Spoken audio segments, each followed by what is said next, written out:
ఖమ్మం జిల్లాలో బీఆర్ఎస్ ఓనికి ఏమున్నదా అంటే గాడిద గుడ్డు ఉన్నది ఇవాళ ఈ ఖమ్మం జిల్లాలో. అయినా సిగ్గు తప్పిన వాళ్ళు మారలేదు, వాళ్ళ మాటలలో మార్పు లేదు. పొద్దున్న లేస్తే కొత్త బిచ్చగాడు పొద్దు గుర్తెరగాడు అన్నట్టుగా అబద్ధాలు చెప్పుకుంటా బామ్మార్దులు తిరుగుతున్నారు. అందుకే మిత్రులారా, కాంగ్రెస్ పార్టీ కార్యకర్తలు, ముఖ్యంగా ఖమ్మం జిల్లా కార్యకర్తలు మీరు అండగా నిలబడండి. బీఆర్ఎస్ను బద్దలు కొట్టి బొందబెట్టే బాధ్యత నాది. మీ సోదరుడిగా, మీ అన్నగా మీకు మాటిస్తున్నా, ఈ తెలంగాణ రాష్ట్రంలో సమూలంగా నేల మట్టంగా పెకిలించి బంగాళాఖాతంలో బీఆర్ఎస్ను ఇసిరేసే బాధ్యత నేను తీసుకుంటా.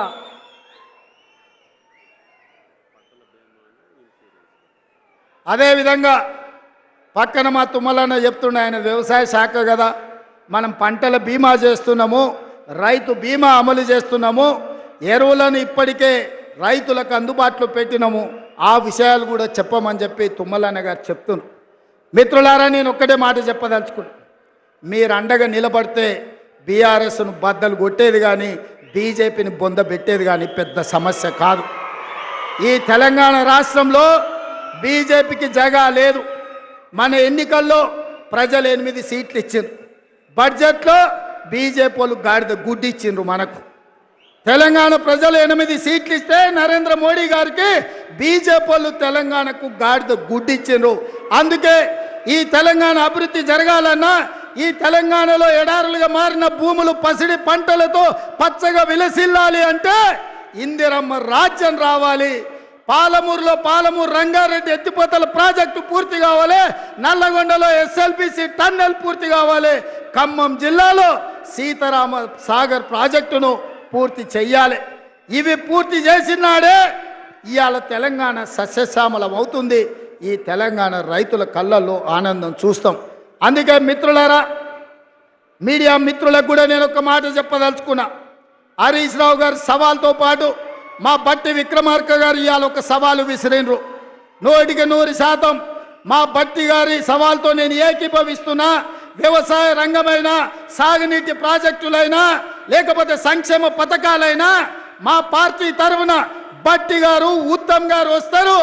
హరీష్, కేసీఆర్ ఎవడెవడు వస్తాడో, లేకపోతే బామార్తులు బిల్లా రంగాలు వస్తారో, ఏ సెంటర్ అయినా, ఏ చౌరస్తైనా, అమరవీరుల స్తూపమైన మే సిద్ధం. మీకు సీము నెత్తురుంటే చర్చకు రండి. 10 ఏళ్ల మీ పాలన, 8 నెలల మా ఇందిరమ్మ పాలన మీద చర్చ పెడదాం, సవాలు చేద్దాం. తెలంగాణ సమాజాన్ని న్యాయం చెప్పమని అడుగుదాం. ఒడ్డు పడుకున్నాం కదా అని, టీవీలు పేపర్లు ఉన్నాయి కదా అని నోటికొచ్చిన అబద్ధం చెప్పి ఈ అబద్ధాలన్నీ పేపర్లలో రాసి ప్రజల్ని మభ్యపెట్టాలనుకుంటున్నారా? ఇవాళ నిజంగానే హరీష్ రావు, నువ్వు చెప్పింది నిజమైతే, కాంగ్రెస్ పార్టీ పేదలకు అన్యాయం చేస్తే నువ్వే సవాలు విసిరినావు కదా, సిద్దిపేట రాజీనామా చేస్తా అని. రాజీనామా చెయ్యి, సిద్దిపేటలో నువ్వు ఎట్లా గెలుస్తావో నేను చూస్తా బిడ్డ. నువ్వు అనుకుంటున్నావేమో సాగుతుందని, దేనికైనా సాగుతుంది. వయసులో ఉంటే పంది కూడా అందంగానే కనిపిస్తుంది, అధికారం ఉంటే నీలాకటోళ్ళకు నీళ్ళు కూడా అట్లనే ఉంటుంది. ఇవాళ అధికారం పోయింది కదా, ఇప్పుడు తెలుస్తుంది నీకు నొప్పేందో, పేద ప్రజల కష్టాలేందో. అందుకే ఇవాళ తండ్రి ముఖం సాటేసిండు, ఫామ్ హౌస్లో వండుకున్నాడు. ఇవాళ ఆయన ఫామ్ హౌస్లో నుంచి బయటికి వస్తలేడు. బయటికి వచ్చినోడు వీడు అబద్ధాలు చెప్పుడు ఆపుతలేడు. అందుకే మిత్రులారా, అప్రమత్తంగా ఉండండి.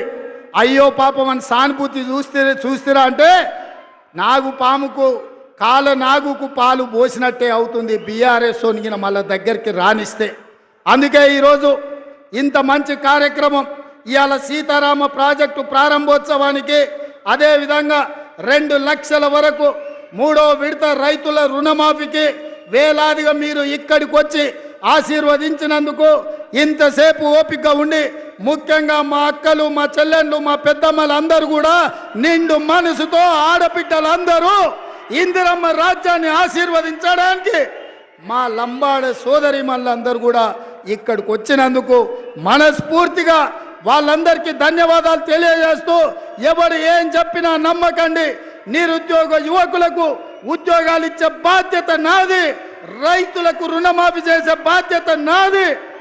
ఈ రాష్ట్రంలో పాలమూరు రంగారెడ్డి ఎత్తిపోతలు కానీ ఎస్ఎల్బిసి టన్నెల్ కానీ సీతారామ సాగర్ ప్రాజెక్టును కానీ పూర్తి చేసే బాధ్యత మాది అని తెలియజేస్తూ మీ అందరి దగ్గర సెలవు తీసుకుంటున్న మిత్రులారా, జై కాంగ్రెస్. గట్టిగా ఫామ్ హౌస్లో వండిన కేసీఆర్ గుండెలు ఎదరాలే, ఢిల్లీలో ఉన్న మోడీ బెదరాలే. సరేనా?